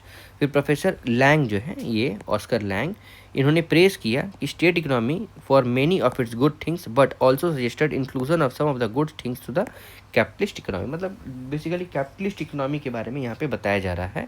उन्होंने एडवाइस किया कि स्टेट इकोनॉमी जो है वो अडॉप्ट करे मार्केट सोशलिज्म। मान लो गवर्नमेंट वाला जो वैसा इकोनॉमी जो गवर्नमेंट हैंडल करती है ना, वो basically in terms of coined by him market socialism वो अडॉप्ट करे। उसके सजेशन के द्वारा, ऑस्कर के सजेशन के द्वारा, उन were the outrightly rejected by the state economies as such compromises in the socialist economy order was blasphemous। मतलब देखो, इनका आइडिया को बेसिकली अगर आप देखोगे तो वो रिजेक्ट कर दिया गया। रिजेक्ट आइडिया से नहीं पूछेगा। देखो, अब इकोनॉमिक्स ऑप्शनल है तो अब ये सब पढ़ो, नहीं ऑप्शनल है तो यूपीएससी में सिर्फ आपको पीवाईक्यू सॉल्व करना है। स्टेट पीसीएस में या फिर एसएससी सीजीएल में अगर इकोनॉमिक्स का क्वेश्चन आता है वो सब सॉल्व करना है तो बेसिकली ये बेस्ट, मैं मतलब जिस तरीके से बता रहा हूँ वो बेस्ट है। ठीक है, इंपॉर्टेंट बुक्स एंड थ्योरीज अगर आप देख सकते हैं तो वेल्थ ऑफ नेशन जो है एडम स्मिथ के था, मनी इल्यूजन जो है वो इरविन फिशर के द्वारा था। ठीक है, देखो जेएम कीन्स जो है ये general theory of unemployment, interest and money के बारे में बताया इन्होंने। ठीक है, अब देखो, अब हम लोग नेक्स्ट देखेंगे इकोनॉमिक ग्रोथ एंड डेवलपमेंट। देखो, ग्रोथ और डेवलपमेंट के बारे में अगर मैं बता दूं तो ग्रोथ जो होगा ना वो बेसिकली क्वांटिटेटिव होता है। ठीक है, क्वांटिटी में अब दिखेगा कितना बड़ा हो रहा है, कितना छोटा हो रहा है। वहीं डेवलपमेंट जो होता है ना वो क्वालिटी वाइज देखा जा सकता है। ठीक है, ग्रोथ और डेवलपमेंट ये आप कैसे, हमको पता होना चाहिए, बहुत थिन लाइन है डिफरेंस में, लेकिन आपको पता जरूर होना चाहिए। देखो, टर्म जो है basically coming from the life science, growth जो है बेसिकली इकोनॉमिक का मतलब देखोगे तो इकोनॉमिक ग्रोथ। ठीक है, इकोनॉमिक्स में देखो ग्रोथ का मतलब तो इकोनॉमिक ग्रोथ होता है and increase in economic variables. ठीक है, इकोनॉमिक वेरिएबल्स में बढ़ावा देखना, बढ़ता देखना over a period of time, कुछ टाइम पीरियड में इकोनॉमिक ग्रोथ उसको हम लोग बोलते हैं। Most important aspect of growth जो है बेसिकली क्वांटिफिएबल है, मैंने बताया ना, वो क्वांटिटी में आप देख सकते हो, that is one can measure it in absolute terms. देखो, आईएमएफ या फिर वर्ल्ड बैंक के हिसाब से, आईएमएफ जो होता है इंटरनेशनल मॉनेटरी फंड, और वर्ल्ड बैंक जो है वो कंसिडर करता है कि उसका यार्डस्टिक ऑफ डेवलपमेंट आर, मतलब दिस यार्डस्टिक ऑफ डेवलपमेंट जो है वो कोट किया गया है by general M Meier and James E Rauch, leading the issues in economic development. देखो, ये आपको नहीं जानना है। ठीक है, यहाँ पे देखो, all the unit of measurement may be applied to show its depending upon the economic variable। देखो, ये भी नहीं जानना है। देखो, मैं बताता हूँ आपको क्या कहना है यहाँ पे। देखो, एक इकोनॉमी जो है might have been able to see growth. अगर एक इकोनॉमी को हम लोग देखते हैं नॉर्मली अगर इकोनॉमी को देखते हैं तो हो सकता है उसका ग्रोथ जो हम लोग देख सकते हैं in food production during a decade, 10 साल में, which could be measured in tons. तो टन्स आप देख सकते हो, पहला साल उसने 100 किलो, मान लो 100 केजी आम प्रोड्यूस किया, दूसरा साल 200 किलो आम प्रोड्यूस किया। ठीक है, वो देखा जा सकता है ऐसे। ग्रोथ जो है बेसिकली रोड नेटवर्क में भी देखा जा सकता है इन इकोनॉमी, और might be measured in a decade, 10 साल में। अगर मान लो 10 साल में देखते हैं, सॉरी देखो 10 साल में अगर आप देखोगे तो मान लें इसने 10,000 किलोमीटर रोड बनाया, फिर 20 साल में आप देखोगे तो 20,000 किलोमीटर रोड बनाया, तो कितने की स्पीड से बढ़ते जा रहा है, डबल 2x की स्पीड से बढ़ते जा रहा है।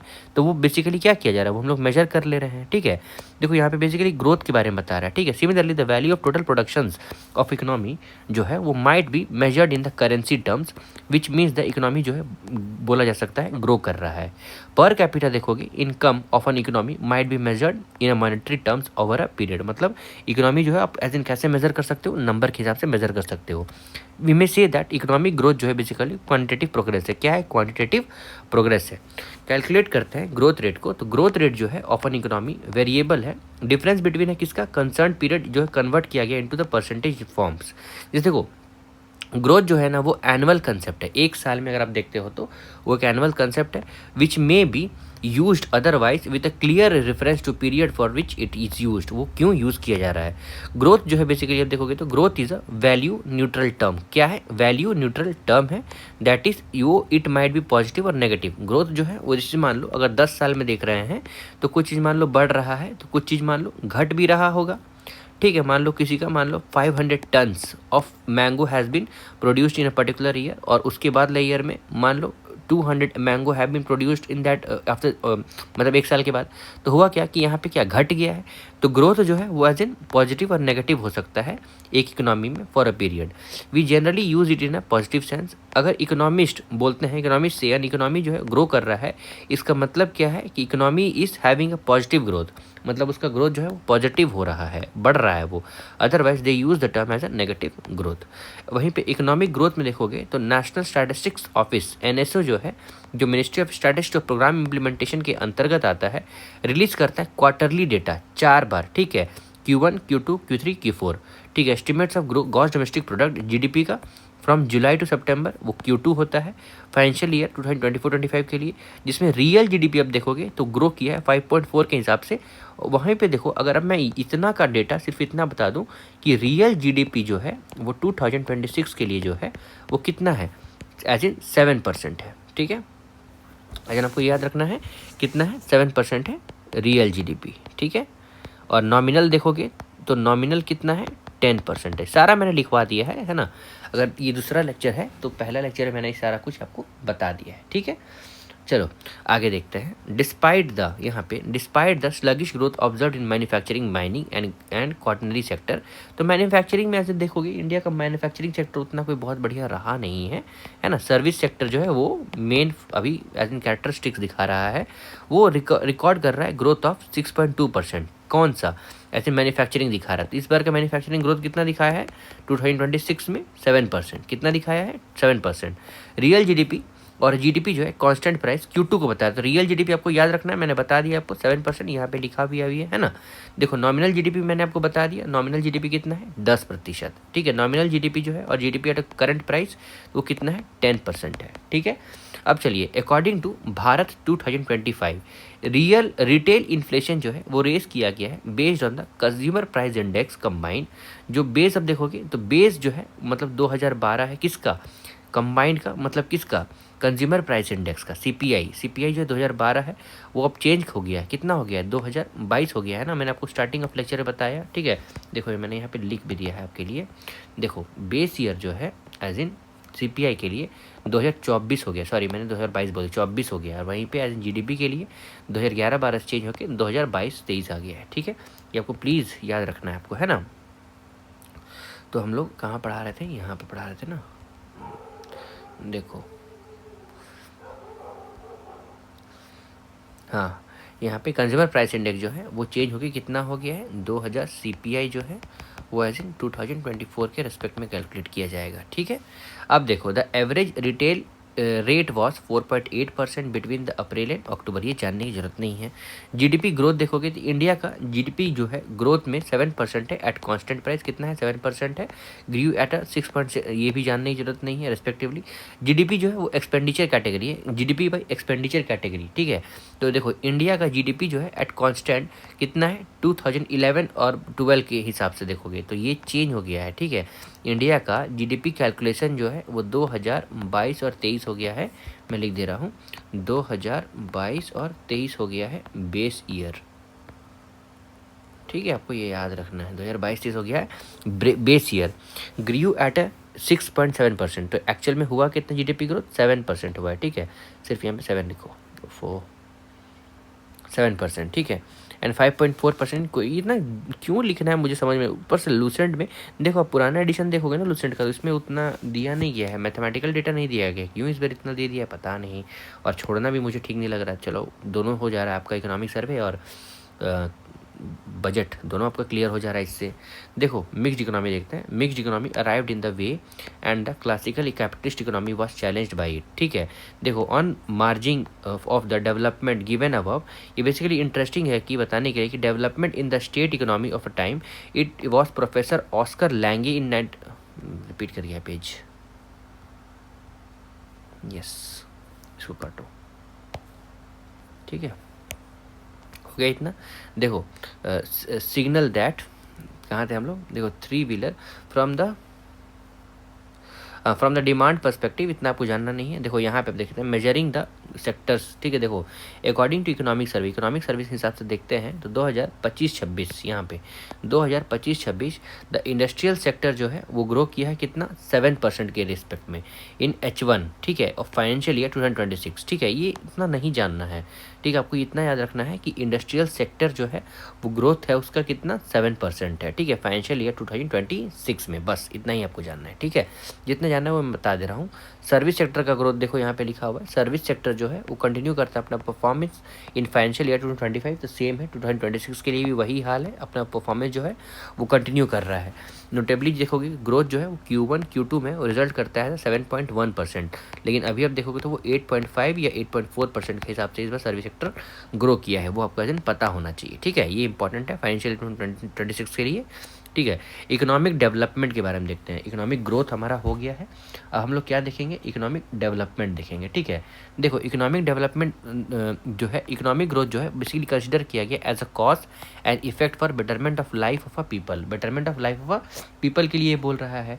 लेकिन यहाँ पे इकोनॉमिक डेवलपमेंट अलग चीज़ है, बेसिकली द रीज़न, मतलब ग्रोथ जो है reason why economist till 1950 fail to distinguish between growth and development. 1950 तक वो लोग को पता नहीं चलता था कि ग्रोथ और डेवलपमेंट में अंतर क्या है दोनों में, ठीक है।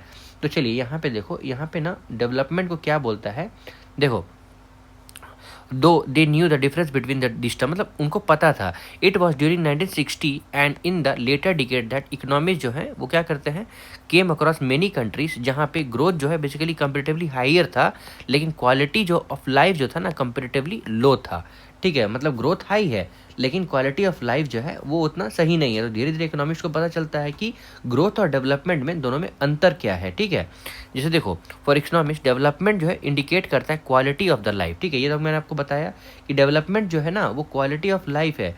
वहीं अगर आप ग्रोथ देखोगे तो बेसिकली क्वांटिटेटिव फैक्टर है, ठीक है, which might be seen in accordance with an availability of so many variables. जैसे कि देखो कौन सा यहाँ पे वेरिएबल्स के बारे में बता रहा है कि लेवल ऑफ न्यूट्रिशन, ये हमारा डेवलपमेंट के बारे में बता रहा है, ठीक है। Level of nutrition, the expansion and reach of health care facilities, hospitals, medicine, safe drinking water, vaccination, sanitation etcetera, ये बेसिकली डेवलपमेंट के बारे में बता रहा है। देखो ये है रियल लूसेंट का इकोनॉमिक्स, ठीक है। ये सब के बारे में डिटेलिंग थोड़ा थ्योरी जो थ्योरेटिकल जो नॉलेज जो है ना वो देता है लूसेंट, उसी के लिए बहुत पॉपुलर है, ठीक है। तो देखो एक एक करके देखते हैं। तो क्वालिटी ऑफ लाइफ को ये क्या बोल रहा है और न्यूट्रिशन वैल्यू को यहाँ पे बोल रहा है। उसके बाद देखो द लेवल ऑफ एजुकेशन के बारे में बोल रहा है। अदर वेरिएबल जैसे कि on which the quality of life depends में, तो here on the basic things must be kept in a mind that if, अगर मासेस जो है masses are to be guaranteed with a basic minimum level of quantity जो enhance करता है input को वो above given variables such as food, health, education, ये basically किसको बता रहा है, डेवलपमेंट को बता रहा है। In their life a minimum level of income क्या है, a minimum level of income has to be guaranteed for them, कितना, कुछ भी एक मिनिमम लेवल ऑफ इनकम जो है उनके लिए गारंटीड होना चाहिए। It means that before assuring development we need to assure growth, तो डेवलपमेंट होने से पहले ग्रोथ होना जरूरी है, ठीक है। देखो ये इंपॉर्टेंट बताता है कि डेवलपमेंट होने से पहले ग्रोथ होना जरूरी है, ठीक है। एक गारंटीड कुछ होना चाहिए, गारंटीड इनकम जो है हैज़ टू बी गारंटीड होना चाहिए।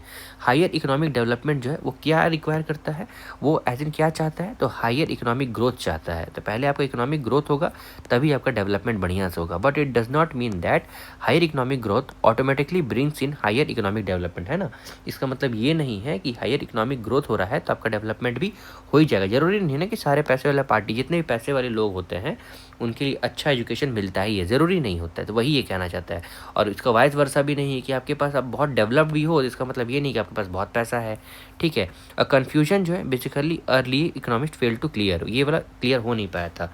देखिए अब हम लोग ना टाइप्स ऑफ इकोनॉमी में चले जाते हैं। तो कैरेक्टरिस्टिक्स देखोगे इकोनॉमी का, तो इकोनॉमी सबसे पहले आप देखो हम लोग पढ़ेंगे अग्रेरियन इकोनॉमी। तो इवन आफ्टर द 7 डिकेड 70 साल बाद भी के इंडिपेंडेंस भी एग्रीकल्चर जो है वो इंपॉर्टेंट रोल प्ले करता है इंडिया का। 70 साल हो गया, मतलब 70 साल से ज़्यादा हो गया हमारा एज इन क्या बोलते हैं इंडिपेंडेंस का, लेकिन अभी भी एग्रीकल्चर जो है वो बहुत इंपॉर्टेंट रोल प्ले करता है इंडिया की इकोनॉमी में। जिसमें अब देखोगे तो एज इन डेटा में तो 54.6% ऑफ द पॉपुलेशन जो है बेसिकली एंगेज है एग्रीकल्चर में और अलाइड एक्टिविटीज़ में। क्या है, एग्रीकल्चरल एक्टिविटीज़ में, और पॉपुलेशन जो है 54.6% वो एंगेज है सेंसस 2011 के अकॉर्डिंग।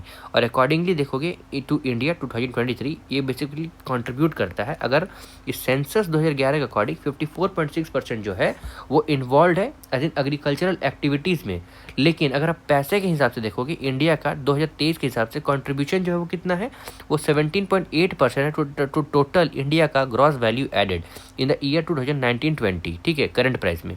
वहीं मिक्स्ड इकोनॉमी देखोगे तो इंडिया का इकोनॉमी जो है बेसिकली यूनिक है, ब्लेंड मतलब मिक्स है पब्लिक और प्राइवेट सेक्टर का, that is mixed economy. After the liberalization India की इकोनॉमी जो है is going ahead as an capitalist economy of और मार्केट इकोनॉमी, कैपिटलिस्ट इकोनॉमी और मार्केट इकोनॉमी। वहीं पे डेवलपिंग इकोनॉमी अगर देखोगे तो फॉलोइंग फैक्ट जो है वो बताता है कि इंडिया की इकोनॉमी जो है वो डेवलपिंग इकोनॉमी है।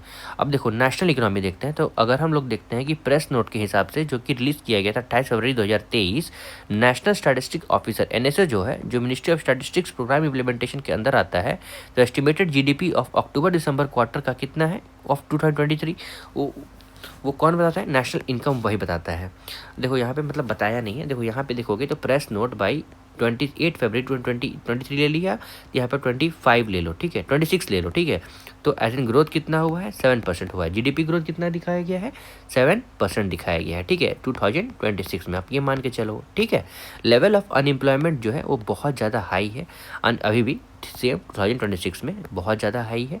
अनएम्प्लॉयमेंट जो है इंडिया का मेनली स्ट्रक्चरल है इन नेचर, बिकॉज ये प्रोडक्टिव कैपेसिटी जो है बेसिकली इनएक्टिव है to create a sufficient number of job. मतलब जिस तरह का हम लोग का प्रोडक्शन है, जिस तरह का हमारा इंडस्ट्रियल डेवलपमेंट है, उस तरह का मतलब मतलब इस तरह का जॉब क्रिएशन जो है अभी इनएडिक्वेट है। There is an acute problem of disguised unemployment. तो डिस्गाइज्ड अनएम्प्लॉयमेंट मतलब समझ रहे हो ना, कि लोगों के पास डिग्री है लेकिन काम उस तरह का नहीं है, और अगर काम है तो उस तरह का क्वालिटी ऑफ पर्सन नहीं है। पर्सन यही दिक्कत हो रहा है।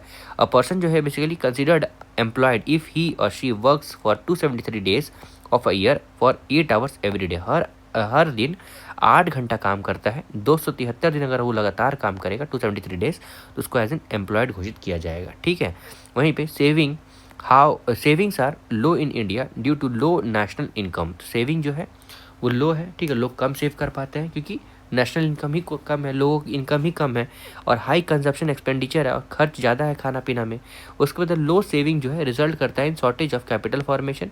कैपिटल जो है बेसिकली इंपॉर्टेंट फैक्टर है प्रोडक्शंस का।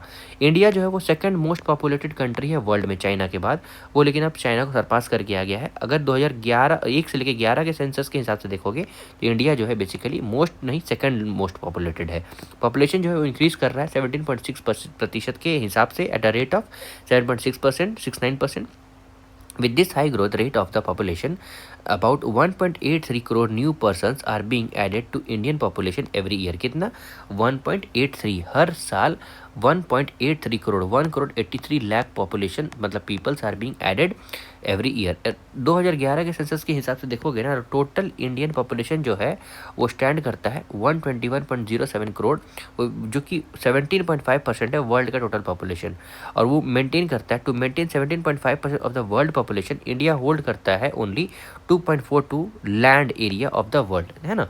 मतलब देखो 2.42 land area of the world में क्या हो गया, 2.42 land of the total land area of the world में कितना लोग रहते हैं, 121.07 करोड़, जो कि 17.5% है टोटल वर्ल्ड की पॉपुलेशन का, ठीक है। मतलब समझ रहे हो ना आयरनी। अब देखो क्या क्या चल रहा है।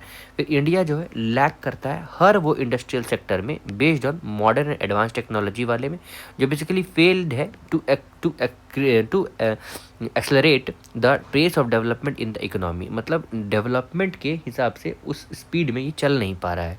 इंपॉर्टेंट फैक्ट देखोगे जो रिलेट करता है characteristics of the Indian economy, तो सबसे पहले प्राइमरी सेक्टर देखोगे तो प्राइमरी सेक्टर मेनली क्या क्या इन्वॉल्व करता है पता है? एग्रीकल्चरल, फॉरेस्ट्री, फिशिंग, माइनिंग, या फिर क्वेरिंग एक्टिविटीज़ में। वहीं सेकेंडरी जो है वो बेसिकली कंप्राइज करता है industry, manufacturing, electricity, gas, water supply and other utility services and construction etcetera.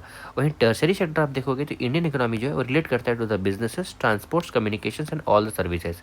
Best indicator देखोगे इकोनॉमिक डेवलपमेंट का of any country is as per capita income.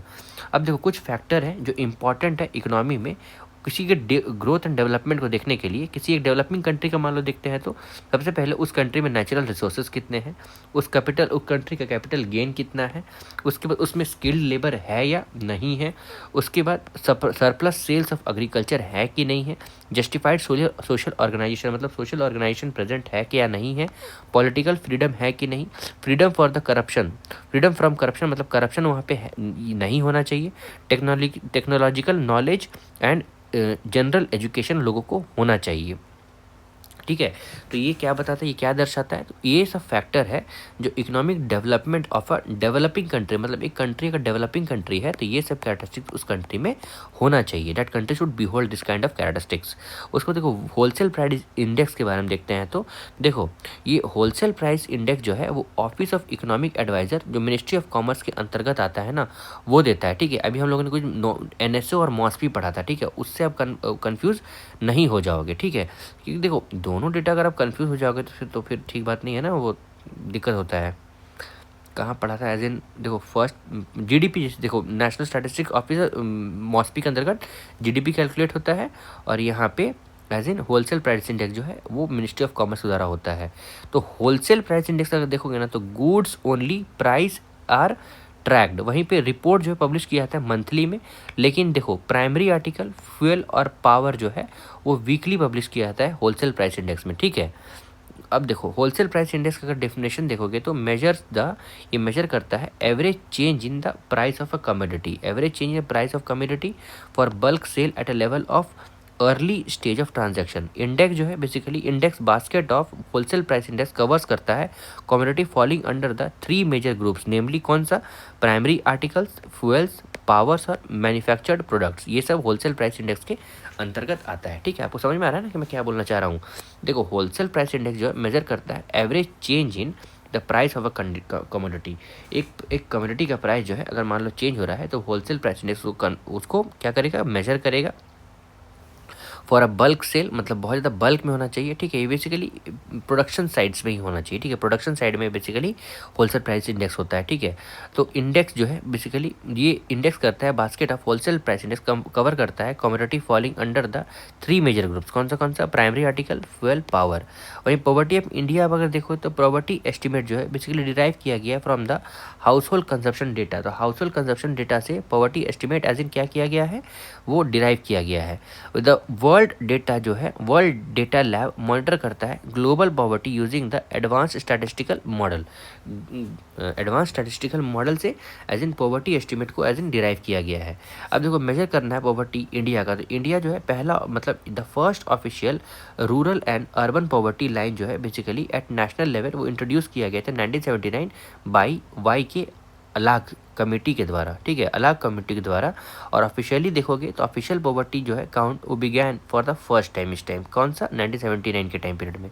Letter 1993 में देखोगे डॉक्टर लद्दाख वाला कमेटी जो है एक्सटेंड करते हैं दिस पॉवर्टी लाइन्स को टू द स्टेट और कवर करते हैं time allowing official poverty count over the time and its states.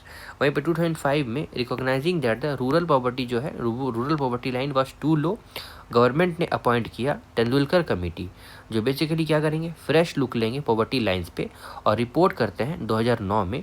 Tendulkar committee का रिपोर्ट जो है रिवाइज करते हैं the Tendulkar committee revised upward the rural poverty line. वहीं पे कंटिन्यू होता है media criticism led to government to appoint the Rangarajan committee. Tendulkar committee के बाद कौन आता है? रंगाराजन कमेटी आता है 2012 में, जो रिपोर्ट करते हैं जून 2014 को कमेटी जो है रिकमेंड करता है कि आप कैसे रेज कर सकते हैं further both the rural and urban poverty line को, ठीक है, मतलब लोग को कैसे आप ग्रोथ एंड डेवलप कर सकते हैं। डिसीजन जो अभी तक लिया नहीं गया, yet to be taken by Rangarajan committee recommendation वाला जो डिसीजन अभी तक लिया नहीं गया है। देयरफॉर तेंदुलकर पॉवर्टी लाइन का जो मतलब तेंदुलकर पॉवर्टी लाइन मतलब तेंदुलकर कमेटी का जो रिकमेंडेशन जो है ना, वो अभी तक भी रह रहा है official poverty line and is the basis of current official poverty estimate in 1993 से लेकर 1994, 2004 से 2005 और 2011 से लेकर 2012 तक, ठीक है। ये नीति आयोग से सोर्स लिया गया है। अब देखो इंडिया का ट्रायम्फ इन कॉम्बैटिंग पॉवर्टी, इंडिया क्या कर रहा है पॉवर्टी को हटाने के लिए। तो वर्ल्ड बैंक ने एक्नॉलेज किया है इंडिया का decisive fight against the poverty in its spring 2025 poverty and equity brief. उसको अकॉर्डिंग टू रिपोर्ट, इस रिपोर्ट के हिसाब से, वर्ल्ड बैंक के रिपोर्ट के हिसाब से, प्रोपोर्शन ऑफ पीपल जो लेस देन 2.5 यूएस डॉलर कमाते हैं एक दिन में, विच इज़ इंटरनेशनल बेंचमार्क, जो इंटरनेशनल बेंचमार्क है, लिमिट है एक एक्सट्रीम पॉवर्टी लोगों के लिए, मतलब वो एक्सट्रीम पॉवर्टी में आते हैं कि नहीं आते हैं। तो अगर वो 2.15 यूएस डॉलर एक दिन में कमाते हैं तो एक्सट्रीम पॉवर्टी लाइन पे नहीं आते हैं। तो बेसिकली देखोगे तो 16.2% था उस तरह का लोग 2011-12 में, वो अब कितना हो गया 2.3% हो गया है 2022-23 में। मतलब एक्सट्रीम पॉवर्टी लाइन वाले लोग, एक्सट्रीम पॉवर्टी वाले लोग जो 16.2% थे 2011-12 में, अब वो 2.3% हो गए हैं 2022-23 में, ठीक है। ये इंपॉर्टेंट हो गया, ये अच्छी बात है।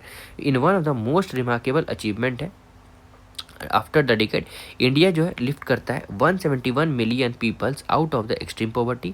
ये बेसिकली अचीवमेंट जो है बेसिकली क्या है, टेस्टमेंट है जो गवर्नमेंट ऑफ इंडिया लेता है, कमिटमेंट करता है टू इंक्लूसिव डेवलपमेंट, फोकस करता है बहुत रूरल एंड अर्बन एरियाज में, ठीक है। एक अच्छी बात है कि लोग 2.17% से 2.3% आ गए।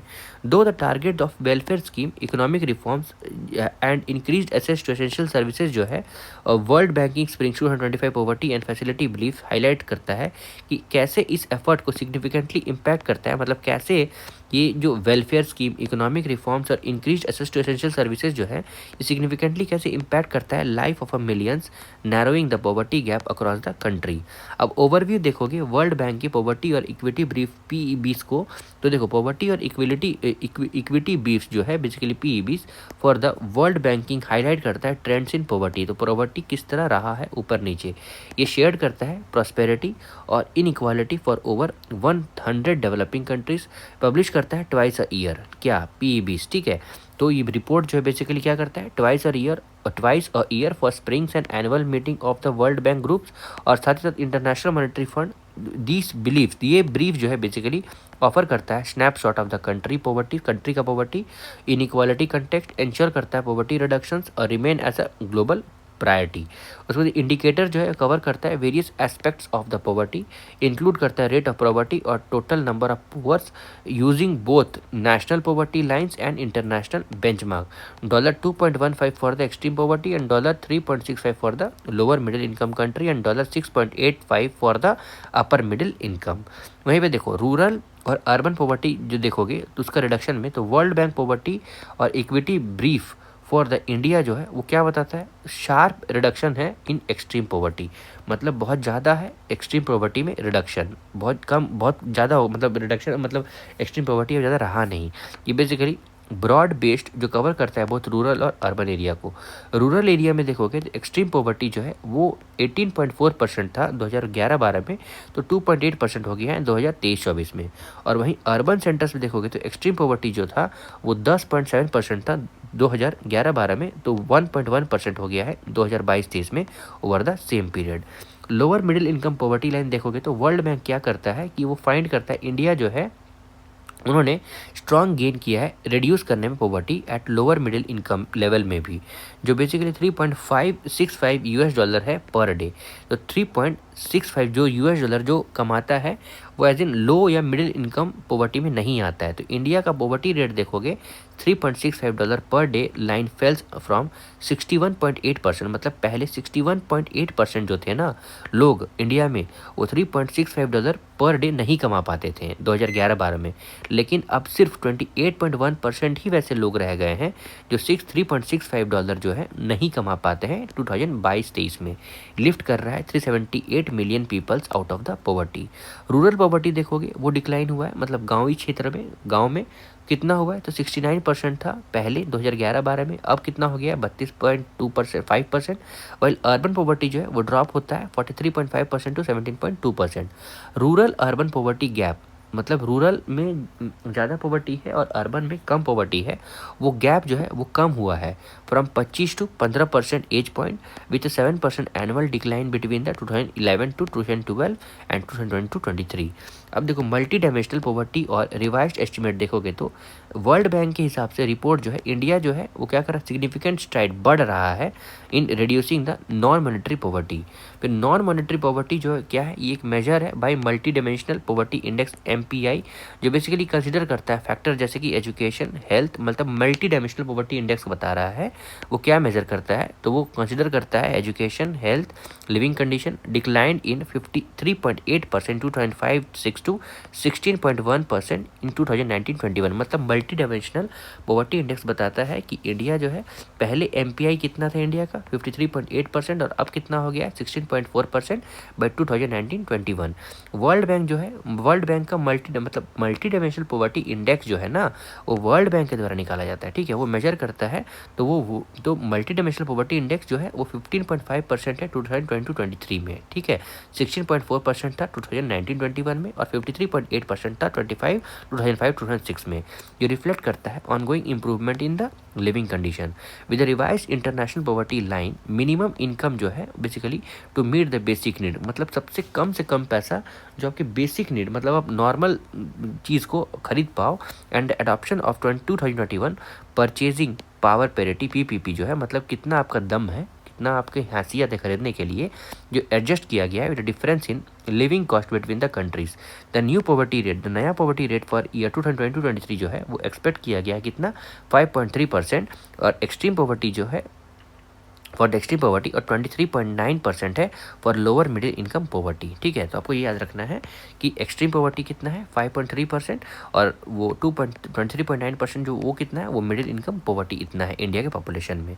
इंडिया का कंजप्शन जो है वो बेस्ड है गिनी इंडेक्स इंप्रूव करता है, मतलब इंडिया का कंजप्शन बेस्ड गिनी इंडेक्स जो है, ये क्या हो गया,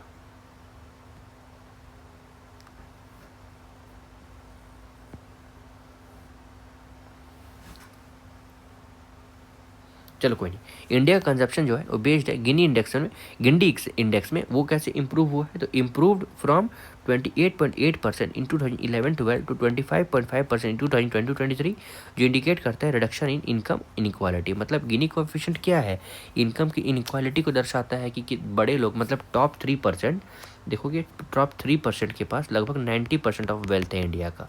तो ये गिनी कोएफिशिएंट जो है ना, 0 to 1 बताता है, अगर 0 है तो सबसे अच्छा है, 1 है तो सबसे खराब है, वही बताता है, ठीक है। Employment growth and shift of workforce देखते हैं, ठीक है। Employment growth and shift of workforce trends देखते हैं। तो देखो हुआ क्या है कि इंडिया जो है विटनेस करता है पॉजिटिव ट्रेंड इन एम्प्लॉयमेंट बढ़ता जा रहा है, growth particularly in since 2021-22 with a significant improvement in both rural and urban area. Growth और डेवलपमेंट देखा गया है एम्प्लॉयमेंट बेसिस पे। एम्प्लॉयमेंट ग्रोथ जो है बेसिकली आउटपास करता है वर्किंग एज को since 2021-22 with rising employment rates and specially among the women's. Urban unemployment जो है बेसिकली 6.6% के हिसाब से डाउन हुआ है। वहीं पे रीसेंट डेटा जो है इंडिकेट करता है कि शिफ्ट ऑफ मेल वर्कर जो है rural to urban area for first time since 2018-19, while rural female जो है, मतलब रूरल फीमेल मतलब गांवी क्षेत्र में जो फीमेल जो है उनका एम्प्लॉयमेंट जो है एग्रीकल्चर में वो बढ़ा है, ठीक है। फिर से पढ़ते हैं। रीसेंट डेटा क्या इंडिकेट करता है कि शिफ्ट हुआ है male worker from rural to urban area for the first time since 2018-19। Self employment जो है बेसिकली बढ़ा है और particularly among the rural worker women contribute करता है इकोनॉमिक पार्टिसिपेशन को। इंडिया क्या कर रहा है, रिमार्केबल प्रोग्रेस कर रहा है पॉवर्टी रिडक्शन में, गरीबी को डाउन करने में, हटाने में over the past decade. Springs of 2025 world bank poverty and equity brief करता है हाईलाइट दिस अचीवमेंट्स। अब देखो अगर मान लो PIB के हिसाब BPL देखते हैं, below poverty line, according to Rangarajan committee 30.98% people जो है वो रूरल एरिया में और 26.4% इन अर्बन एरिया मतलब शहर में compared to 25.7% and 13.7% respectively as per the Tendulkar methodology were below the poverty line in 2011-12। ठीक है, गरीबी रेखा से नीचे थे इतना लोग, 26% और 30.9%। उसके बाद देखो अराउंड 22% इंडियन जो है वो live below poverty line. Out of the total population living in the rural part of the country 25.7% of them is living below the poverty line according to RBI। In the urban area 13.7% of the population जो है वो कहाँ रहते हैं, below the poverty line. ठीक है, committee on poverty index देखोगे तो पॉवर्टी को नापने के लिए कुछ कुछ कमेटी बनाया गया था। तो प्लानिंग कमीशन जो वर्क करता था ईयर 1962 से, VM डांडेकर एंड N रथ जो ईयर 1971 से था। फिर सेपरेट कमेटी 1979 को सेटअप किया गया था। लगदावाला कमेटी 1993 को सेटअप किया गया था। तेंदुलकर कमेटी 2009 को और रंगाराजन कमेटी जो है वो 2014 को एज इन सेटअप किया गया था। ठीक है, तो फ्रेंड्स ये था हमारा पहला लेक्चर। ठीक है, आई होप दैट आपको ठीक लगा होगा। नेक्स्ट में हम लोग एग्रीकल्चर एंड एलाइड सेक्टर को पढ़ेंगे। Okay, till then thanks and have a nice day ahead.